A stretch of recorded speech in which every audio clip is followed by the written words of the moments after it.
Alors, en Bretagne en particulier, effectivement, là, en Bretagne, comme d'ailleurs en France, le camping est le premier mode d'hébergement touristique en été, et c'est vrai que c'est notamment pour les Français le mode d'hébergement préféré.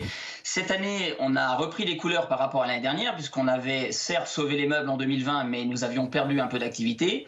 Là, sur le mois de juillet, c'est vrai sur tout le littoral, mais c'est vrai aussi sur l'intérieur. Alors l'intérieur de la Bretagne, mais aussi l'intérieur de la France. Grosso modo, on a fait un mois de juillet qui était du même niveau que 2019, et dans un certain nombre d'endroits, même meilleur qu'en 2019, 2019 étant l'année record de l'hôtellerie plein air en France. Hmm. Et sur place, les vacanciers, est-ce que ça consomme beaucoup? Parce qu'on a beaucoup parlé de l'épargne accumulée par les Français depuis le début de cette crise sanitaire. Est-ce qu'il y a un rattrapage? Alors, pour deux raisons, oui.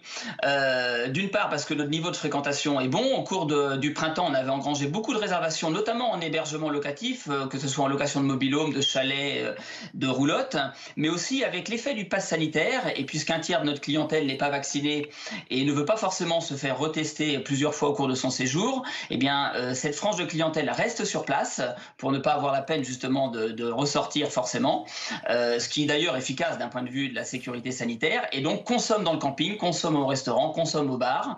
Et c'est vrai qu'on sent que l'épargne accumulée permet non seulement de mettre de l'argent dans son séjour et parfois de se payer des hébergements qui ne se payent pas d'habitude, un peu plus qualitatifs, un peu plus équipés, et puis de se faire plaisir sur place, même si, comme vous le savez, la particularité des campings, c'est d'avoir un prix tout compris, avec hébergement plus activité de loisirs. Mais il y a quand même les petits à côté, en particulier la restauration, qui permet de dépenser un peu plus.